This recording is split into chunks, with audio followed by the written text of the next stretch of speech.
What's up, guys, and welcome back to this YouTube channel. It's your guy Igor here. Guys, Jagmeet Singh, well, he leader of the NDP party, just left the coalition with Justin Trudeau.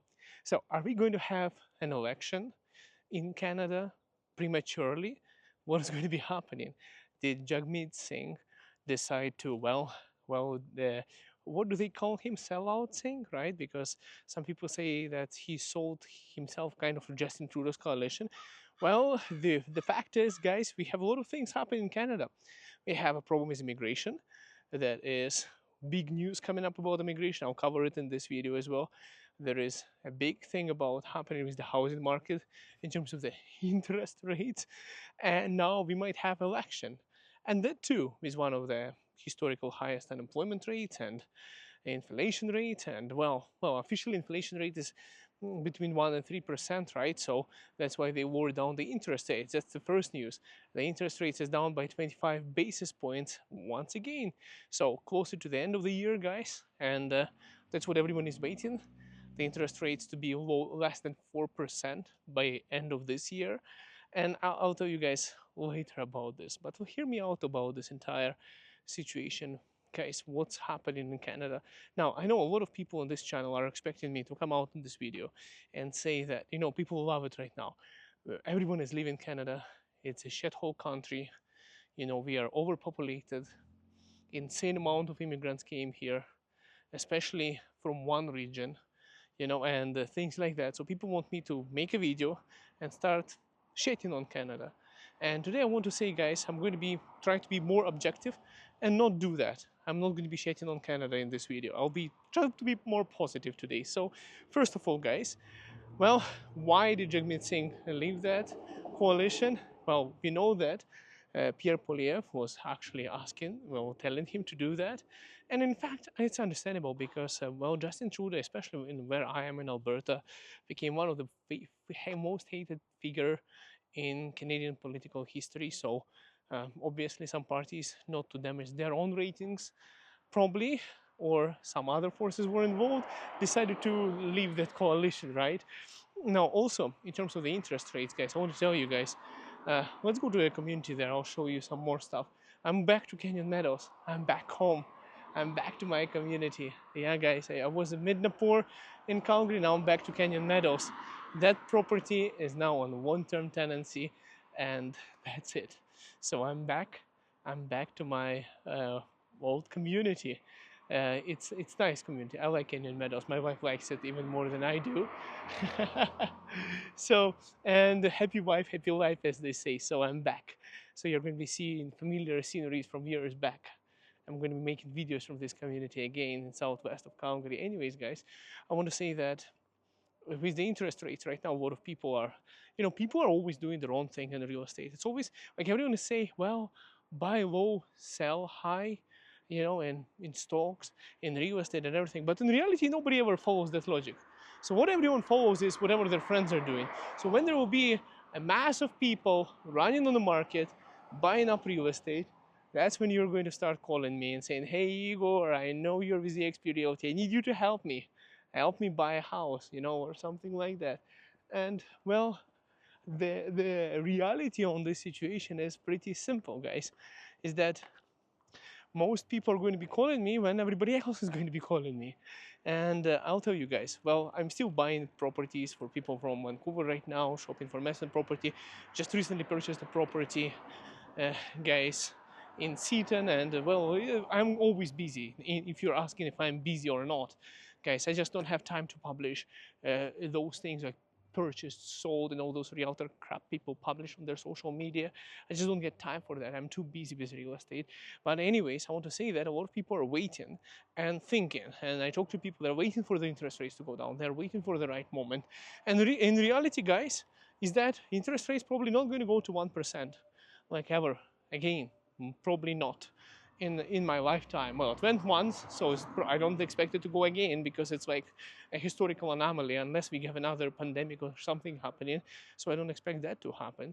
So in that way, guys, in that way, I don't think we are going to be having similar kind of real estate interest rates in the future here here in Canada. So I wouldn't be waiting for that. Just tiny dogs trying to eat me. Anyways, back to the topic. So if you're waiting, guys, don't make that mistake. You know, I don't know how it's going to last, how long it's going to last with all the slowdown on the market on real estate. We are going into a balanced market in Calgary, Alberta. Looks like we are heading that direction, guys. Anyways, I want to say that it might be the right time to buy real estate.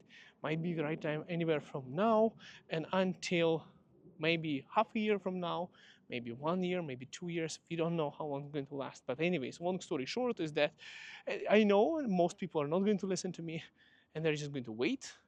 And then when the interest rates are down, when everyone goes in, when there is like 40 offers for a property or 20 offers and a multiple offer bidding wars over asking price, and everyone is trying to eat each other alive, and that's when it'll be like, we need to buy something immediately. And that's where it's not really a good time to buy, because you should have purchased it sooner, to be honest. And that's but anyways, that's going to happen again and again, and it doesn't matter how much I repeat. So back to the topic, guys. Immigration, big update for immigration. Actually, bad news. You remember, guys, I've been making these videos for like 6 years now. I've only been in real estate for past 3.5, whatever it is. Anyways, I've been making videos here to help people with everything. And even though I was never an immigration consultant, never helping people and charging money for immigration or anything like that, guys. Anyways, people keep on asking me the same question over and over again.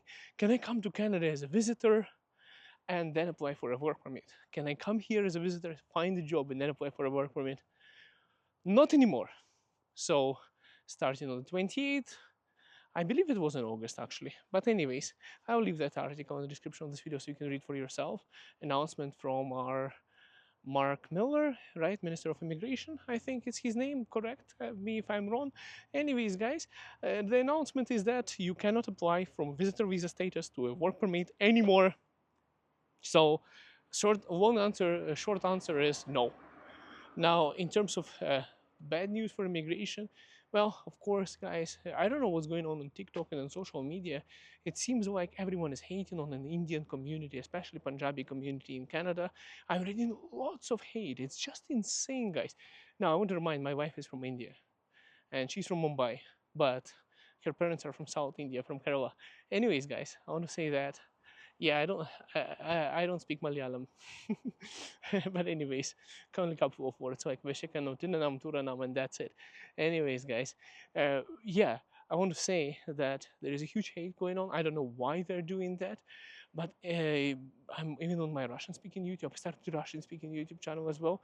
A lot of people are like, oh, and even guys, I'll tell you that, there's actually a thing going on even in Calgary. A lot of people from India, because I have lots of clients from India who are reaching out to me, and I've been, I would say majority of my clients would be Indian guys actually. If I think about it, compared to how many clients I have, I would say probably most of them are actually from India.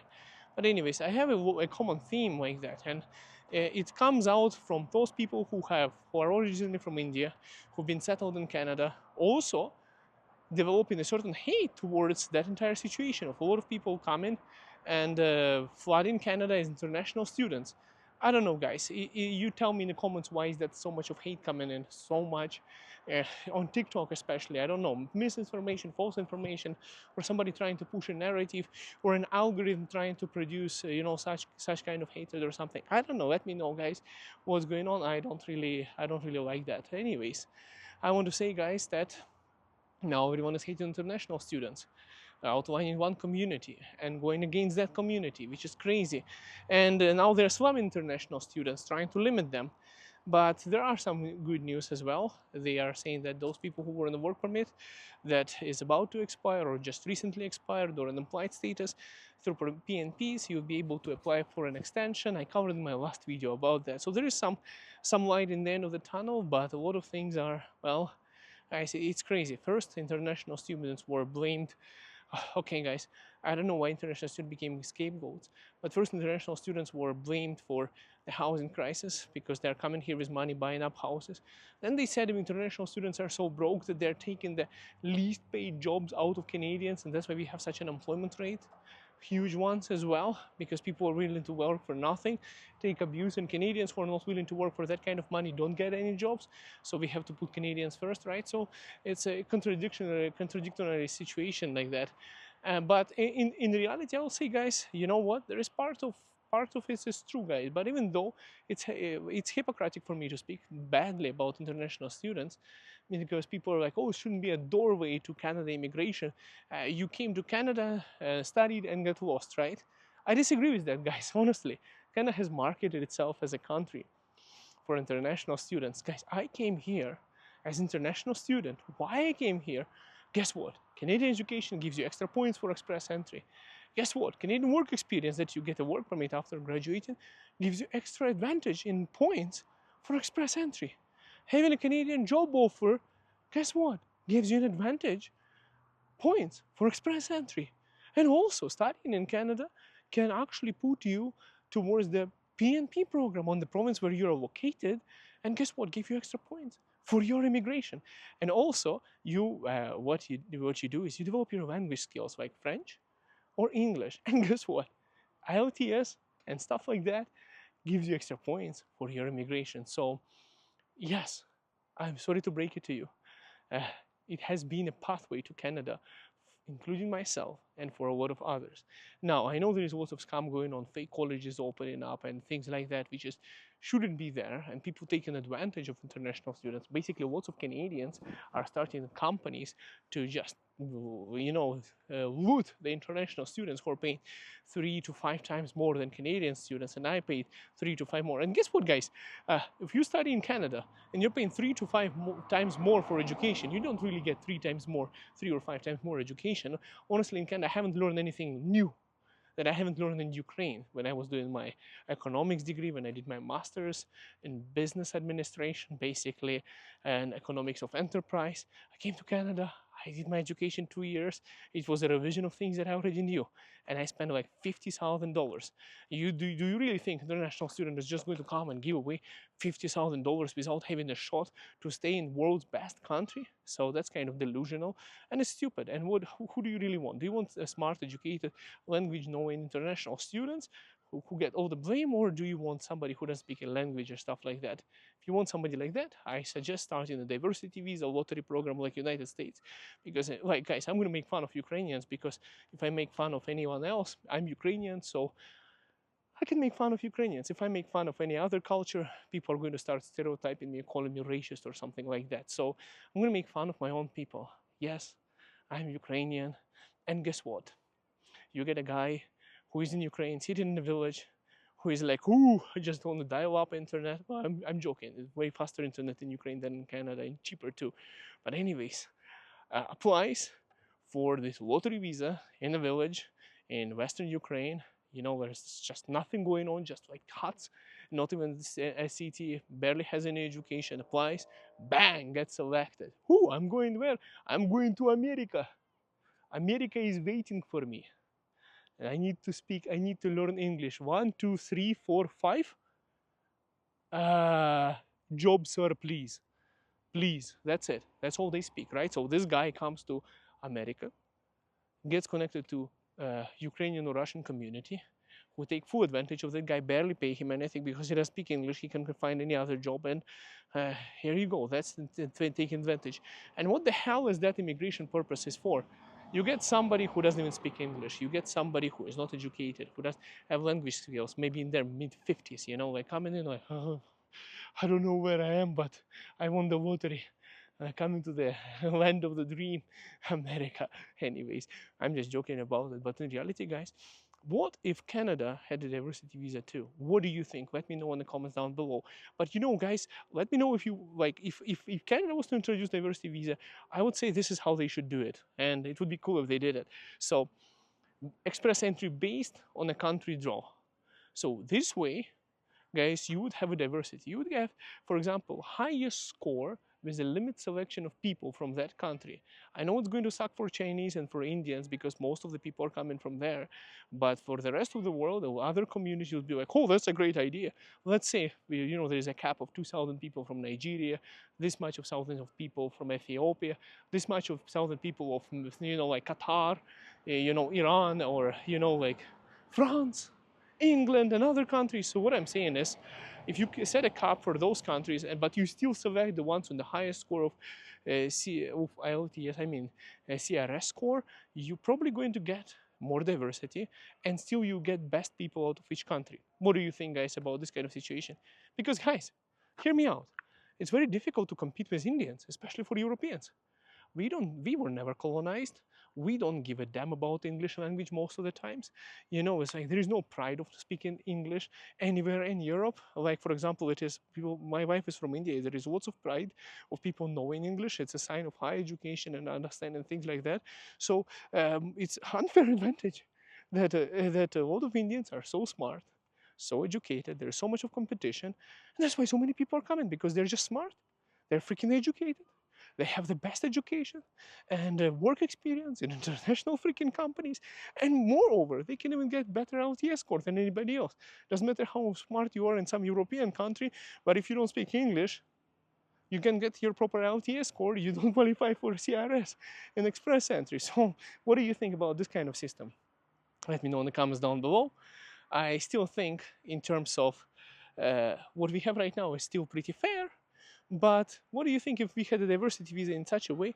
Would it be fair, or would it be creating another nonsense situation? Like, for example, my brother-in-law, he's in Dallas, Texas, and because there are so many people who are applying for H-1B visa and immigration processing by the country, similar situation to what I'm talking about is there's a 20 or 25-year-old waiting line for your green card, which is ridiculously stupid. And I believe that United States is just a country that takes advantage of the immigrants and just abuses their labor and discriminates them based on the country. Like, for example, 25 years waiting time for Indians, just because there are so many people from India who want to stay in the United States and apply through the same program. But anyways, let me know, guys, would that create the same kind of situation for Canada? Would you be in favor of that or not? And also, guys, why do people from India are coming to Canada? I want to answer that question, guys. I asked my wife too the same question, and my wife is like, where do you think they're coming from? Do you really think they're coming from India? No. A lot of those guys are the guys who are like that in the United States. They've been waiting there for 20 years, for 10, 15 years for their, for their green card. They didn't get it, right? So they're like, I'm done waiting for this nonsense. Middle East and other countries, and other countries with lots of experience, like Singapore and stuff like that, and they come to Canada. It's not necessary that they are all coming from India, but Canadians are on. They don't know the situation like that. So a lot of people in Canada, that's why they're biased, because they have no idea what's going on. They have no idea the span of the situation that's going on. It's just like Ukrainians right now. Oh, so many refugees came to Canada. Part of them are refugees. A lot of them are from Czech Republic, Germany, Poland, Dubai, and other countries.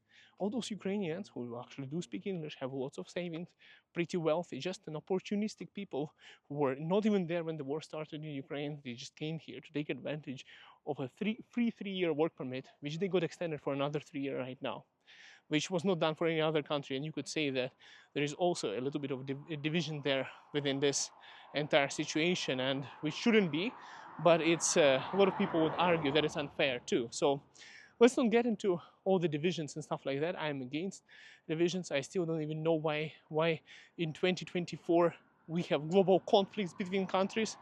It's just stupid. We should be all friends, and we should be competing with each other without having ever to go to war or something like that. And there is nothing really, guys, there is nothing really that should be separating us as humans from each other. Not even language anymore with AI and stuff like that right now. But anyways, so in terms of what's going on in Canada, guys, I believe that right now real estate, and I'm a realtor with experience in Calgary, Alberta, is still more affordable, and I think it's the right time to buy. If you want to sell your home, you know where to find me. It's very easy to sell your home right now. Even though as a realtor, I have to tell you, oh, you should sell your home so I get paid, right? But the reality is, I think you shouldn't be selling your home. As your friend, I would say, I don't think you should be selling your home. I think it's stupid to sell your home. I think it's dumb. So if you don't have to sell your home, you don't have to sell your home. If you can buy another one, I would suggest you buy another one and keep the one that you have on rent. Make a basement suite, put it on rent. make several sources of rental income, but don't sell your homes. I think it's very dumb to sell your home unless you have to, unless you're moving to a different city or a province, or relocating into this, or something like that, or upgrading or downgrading, downsizing, upsizing, downsizing. For example, I just recently sold a home for someone, and we got them a way bigger, like brand new this year built home. Literally 2024, you can say, guys, because the previous owner had the key since January only. Sold. So that's the way to sell the home. Unless you're doing something else, if you just want to sell the home and sit down and wait until the market crashes so that you can buy 5 homes with that money, guys, this is very risky. I don't think it's going to happen. And I think you're an idiot. Sorry if I hurt your feelings right now. If that's what your plan is, it's a very bad plan, in my opinion, because I don't think the market is going to crash right now. And if you're sitting like that and the houses go up, your money loses its value. Whatever the Bank of Canada is saying right now, inflation and everything, you look at Costco prices, you look at grocery prices, and think for yourself if there is inflation or not inflation. If the inflation is 1%, how the hell is everything getting so much more expensive? So think for yourself, but just think about it. If the groceries go up by 40% and you have $100,000 sitting in your bank account over these years, you're like, oh, where did my 40,000 go? Well, that's it. It's gone. It's called inflation. Ooh, sorry. Anyways, I want to say that I still believe in Canada being the best country in the world, and I think whatever we have problems, we will fix them. But don't be naive. Take savings into your own hands, and don't let somebody else manage your investments for you. Keep your money with yourself. Invest your money. And I'll tell you guys, I work with investors who own millions of dollars, and I'll tell you how fast they act. I had a conversation with investors, and the amount of money that they have, the amount of real estate that they buy is like this. They're like, Igor, I lose thousands of dollars a day waiting for these transactions to be completed. So I don't give a damn, just make it happen. That's a conversation that I have with investors because they understand the value of their money and their wealth. And just telling you guys how rich, if you want to know how rich people think, that's how they think. They're like, Igor, I'm literally losing $3,000 a day. So we need this to be resolved quickly so that I don't lose that money anymore. I'm saying, what are you talking about? They're like, inflation. Inflation. This is the inflation. This is the amount of money I have on my bank account. You divide that amount by this amount, and then you get the dollar amount per day. And this is exactly what I'm talking about. So it's pretty expensive to do nothing with your money. Just keep that in mind. Thanks, guys, for watching. I wish you all the best. And I think, guys, don't hate on Canada. Let those people who think Canada sucks leave Canada. And I want to tell you guys, there are people in Canada who are very successful. There are people who are coming to Vancouver. Guys, I work with a lot of people from India. And you know who are a lot of people from India who are coming to Canada are from United States? They work in IT. Guess what are the incomes of those guys? Well, it's way over $100,000. And a lot of times it's a husband and a wife, and each of them are making way over that. And they don't have a problem in Canada. You know who has a problem? Yes, it's those people who don't have the right skills, the right resume, the right experience to get such jobs. See, look at this, guys. It's a pretty nice car here. Pretty awesome car parked here. Somebody bought it, somebody has it.